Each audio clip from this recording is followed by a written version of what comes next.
The morning show here on Arise News. Time now for the week that was. Let's take a look at the top stories that made headlines around the globe this week.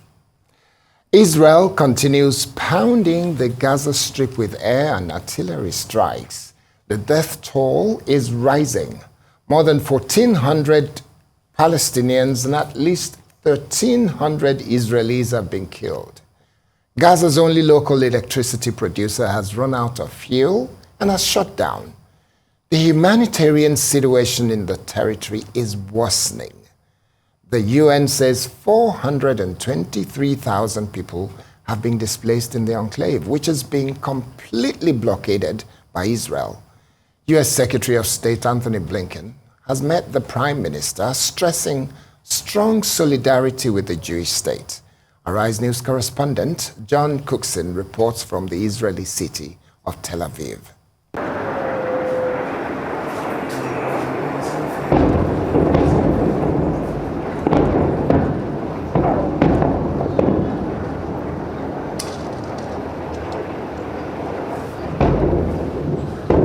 The earth shakes in Gaza as it has so many times before under a barrage of Israeli airstrikes.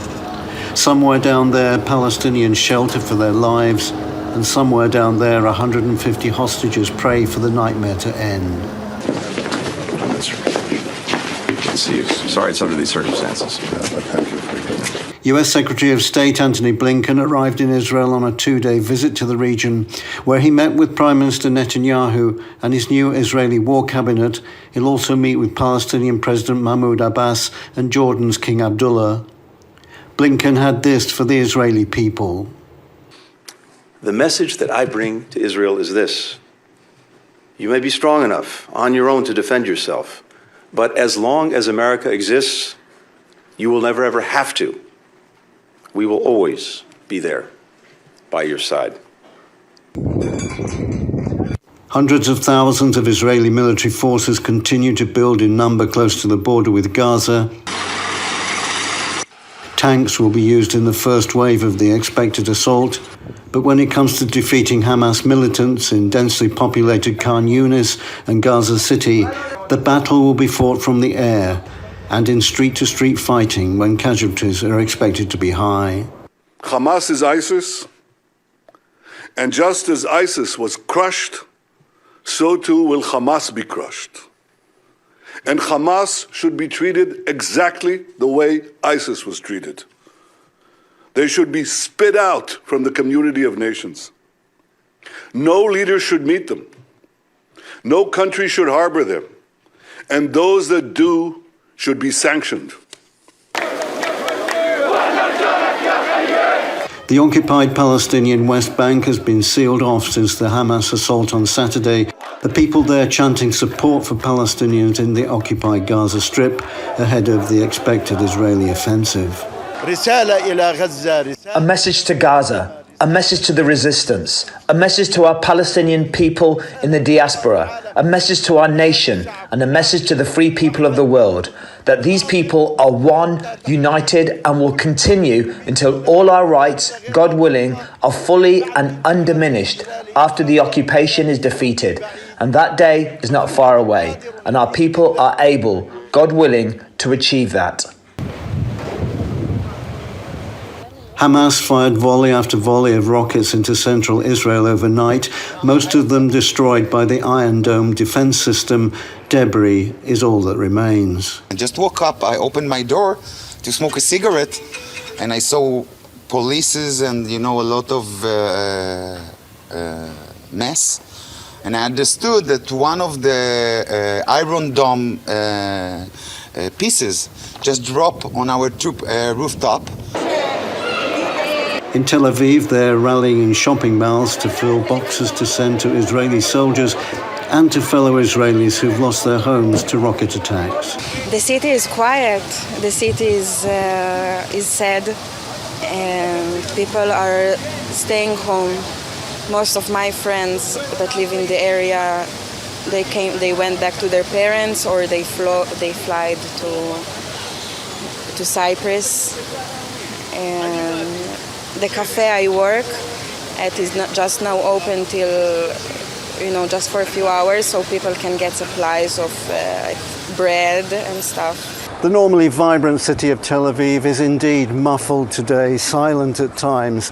Hamas fired a wave of rockets here last night, and the people fear there will be more to come. John Cookson, Arise News, Tel Aviv. Well, this is a really sad situation, extremely sad because of the level of trauma that a lot of people must have been going through, the kind of troubles that they will go through, the loss of lives. We're talking of thousands, over 1,000 lives have been lost on both sides as it is. And this is really devastating for that region. But we understand why this is happening. But let me hear your thought. Well, we discussed this last week, and of course it's been on throughout the week. It is sad, the level of devastation, as you rightly mentioned, the level of destruction. There is nothing to applaud in all this. I understand when the United States says, it stands strongly with Israel. We know the affiliation over the years. But then I think for me, there's no justification for all the death, all the wanton destructions that we've been witnessing in Gaza. Across sites since last Saturday. I hope, strongly that Hamas didn't start what they did the last time, because the question will be, what do you think was going to happen? No matter your argument, no matter the provocation, what do you think was going to happen?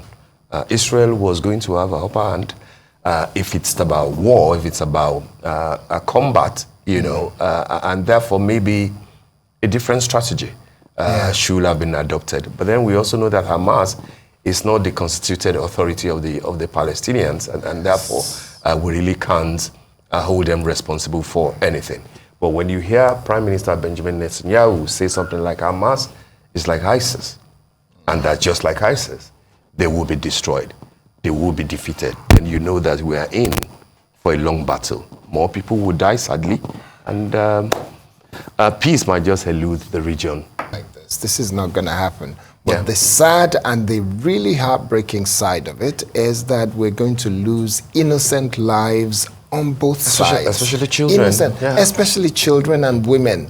They're losing lives. It looks like Israel doesn't care whether Palestinian men and women die, and Hamas does not care whether Israeli Jewish men and women die. So on both sides, it's like there's going to be a lot of bloodletting, which is sad. It's sad. Anyway, we will move on to the next story now. All right. The International Monetary Fund, IMF, has applauded recent economic reforms, such as fuel subsidy removal and unification of the exchange rates initiated by President Bola Tinubu, noting that the measures were a pathway towards stronger and inclusive growth. However, the multilateral institution revised Nigeria's growth prospects downwards to 2.9% for 2023, a decline of minus 0.3% from the 3.2% it had predicted for the country in its July World Economic Outlook work. This was just as Minister of Finance and Coordinating Minister of the Economy, Mr. Wale Edun, yesterday expressed concern over the rising debt service cost globally, saying the situation has forced the federal government to focus more on stimulating domestic investment while also encouraging foreign investment. In addition, the IMF also lowered its 2024 projection for Nigeria to 3.1% from the 3.2% it had earlier projected for 2024. The IMF disclosed this during the launch of the World Economic Outlook at its ongoing annual meetings in Marrakesh, Morocco.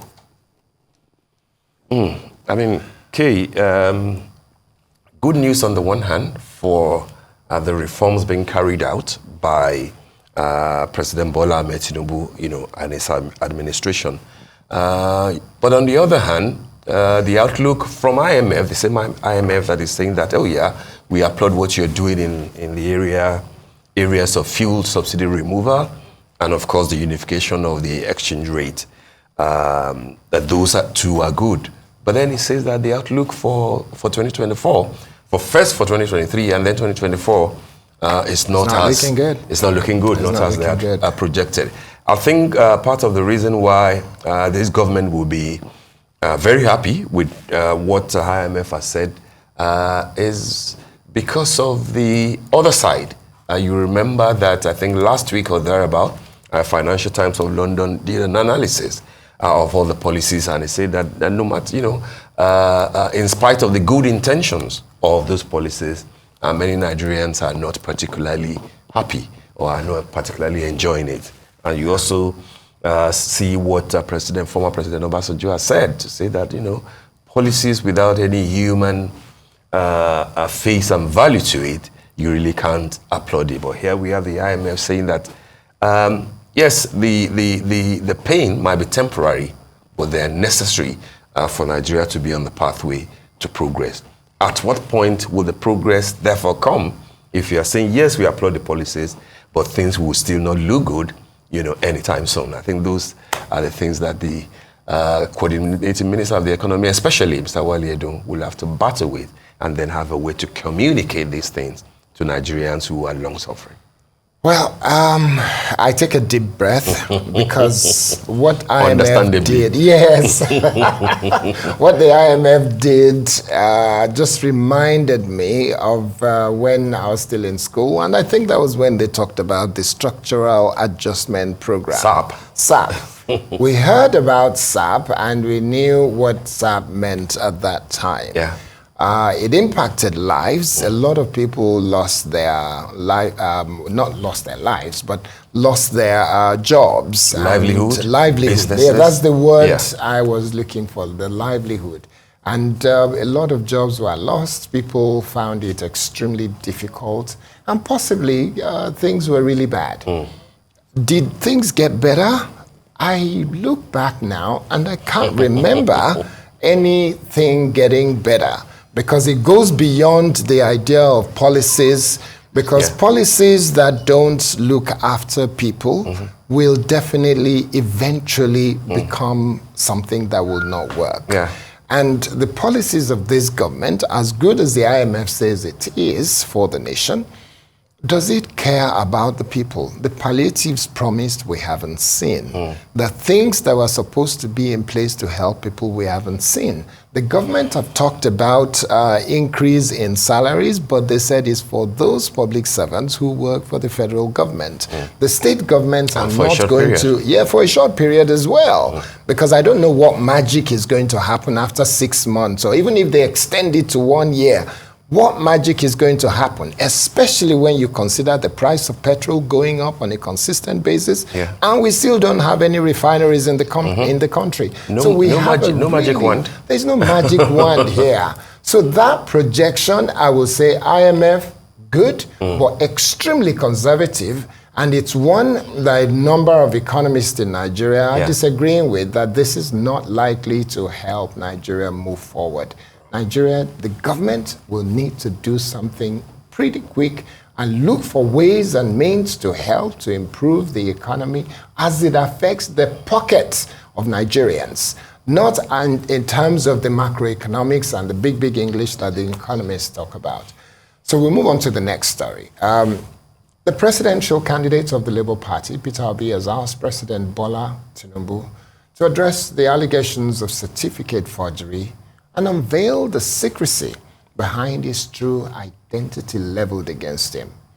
Obi made the call at a press conference in Abuja. Arise correspondent Chinaza Samuel reports. Days after the Chicago University released President Bola Tinubu's academic records on request by PDP's presidential candidate Atiku Abubakar, reactions have continued to trail the document.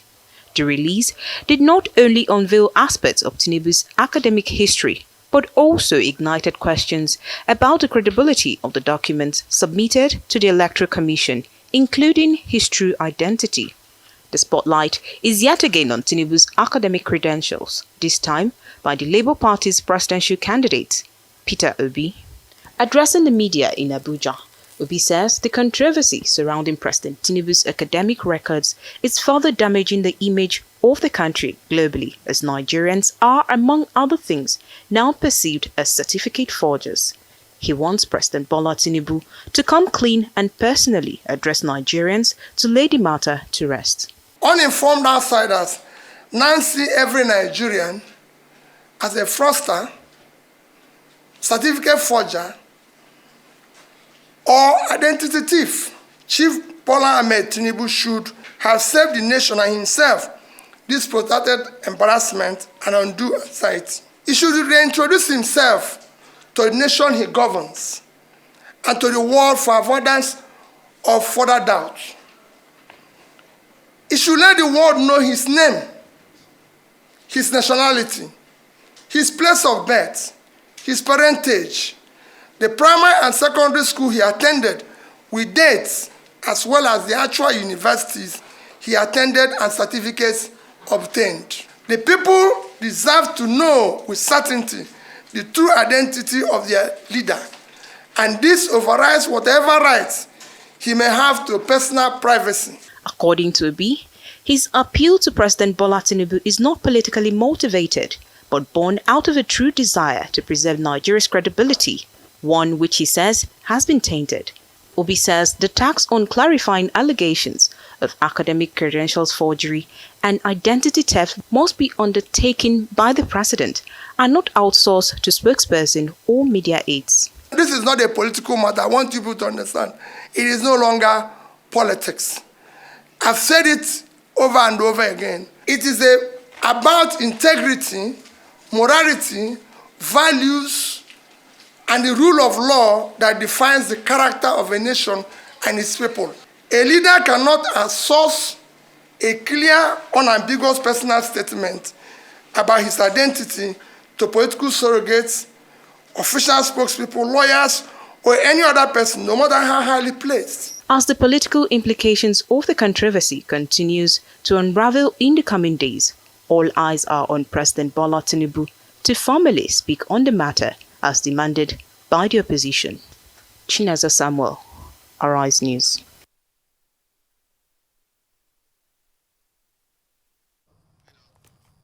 Right, the All Progressives Congress has described as joining the bandwagon the decision by the Labour Party's presidential candidate, Peter Obi, to join the PDP's Atiku Abubakar in his call for President Bola Tinubu to address the issue of his certificates and identity.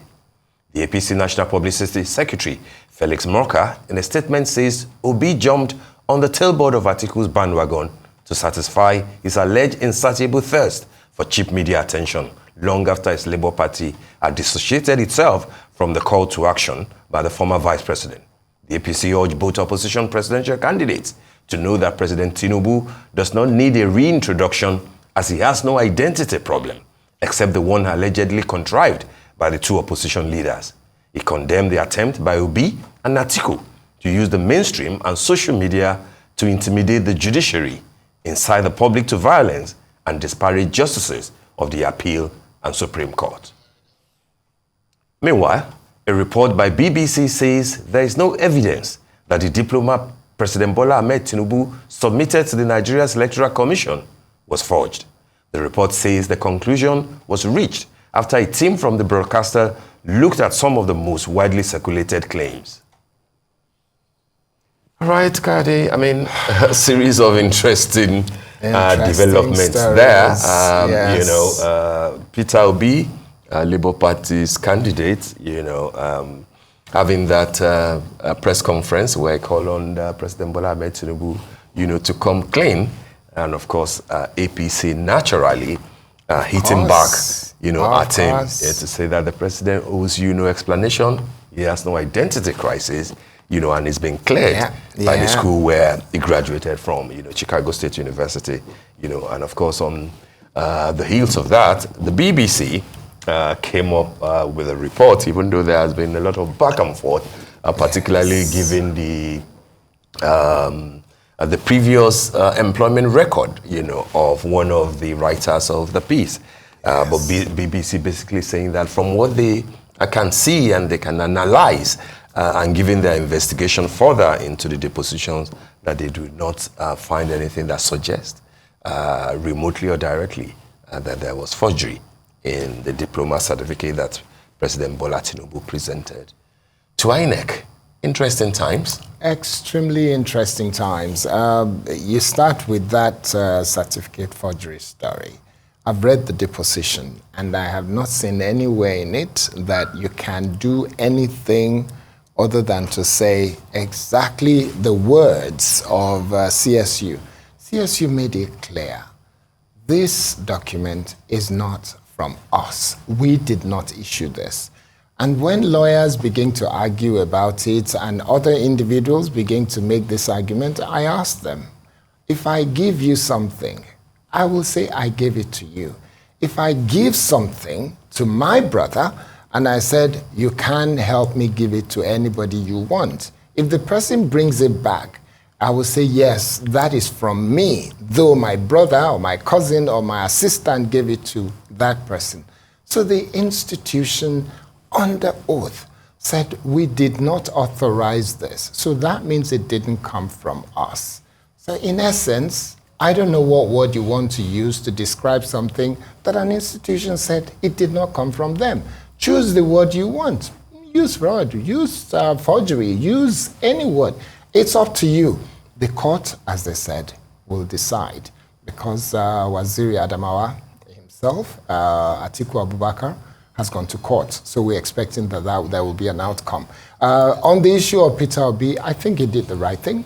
He presented his case as is expected of a leader of a political party who is in opposition at the moment and who is contesting the election.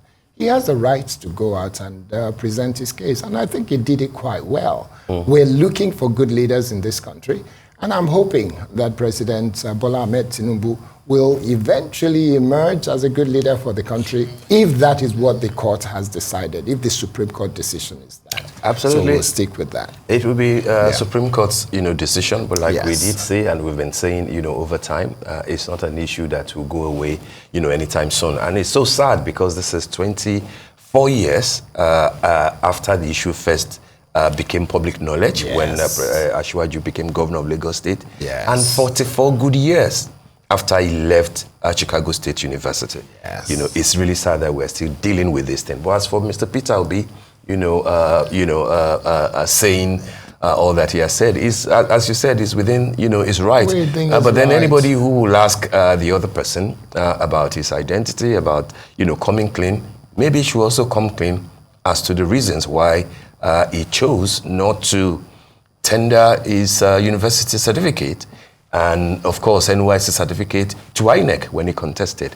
There must be reasons why certain things are done, and if you're asking somebody to come with clean hands, asking somebody to come to equity, you too must come with clean hands. Yeah, all right.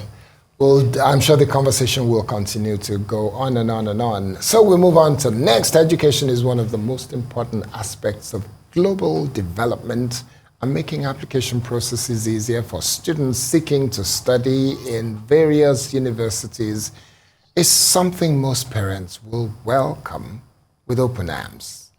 Mark Brooks Education has been coming to Nigeria for 15 years to ensure that application to UK-based institutions are hassle-free for parents and students. An event hosting principals of various UK universities and parents was held in Lagos in association with the UK's Department for Business and Trade, titled UK Boarding Schools Week, had 9 schools from Ghana and 22 Nigerian top schools to meet with parents and establish consolidate educational partnerships with schools in West Africa. The UK currently has 1,500 girls and boys from West Africa enjoying boarding schools across England, Scotland, Wales, and Ireland. Opportunity here where 22 UK schools come to Nigeria to talk to potential parents about the opportunities that their schools offer, and it's a way of talking about the British education system and talking to Nigerians and talking to Nigerian parents. But I think the second reason is that it reinforces the relationship between the UK and Nigeria. Our countries have a long, long relationship together, and I would hope that Nigerians going to the UK feel to some extent that there are lots of similarities and lots of places where they feel at home. And there are many Nigerian students, I believe there's 1,500 at the moment, in school in the UK. And so I hope that those cultural similarities are the things that mean that Nigerian children feel comfortable and enjoy their time and their experience in the UK. Nigerian students bring to the UK a huge amount. Firstly, they have a fantastic work ethic, so they work hard and achieve fantastic results. The second thing is they're mature and they're very driven. And a lot of the schools here would say and tell us that they become head boy, head girl, prefect in the schools in the UK. The third thing is they're talented at so many different areas: sport, drama, dance, performing arts, music, and a whole range of things. And so they bring an awful lot to the UK, and they're really a very positive influence in the British education system. It isn't just about recruiting students to join British schools, but we have different initiatives and partnerships with UK and Nigerian schools. And the whole purpose of being here over the next few days with UK Boarding Schools Week is to establish partnerships with schools in terms of exchange programs, teacher training and other initiatives, and trips to the UK for the students as well. So it's really win-win for schools and parents through UK Boarding Schools Week. That's all on the week that was.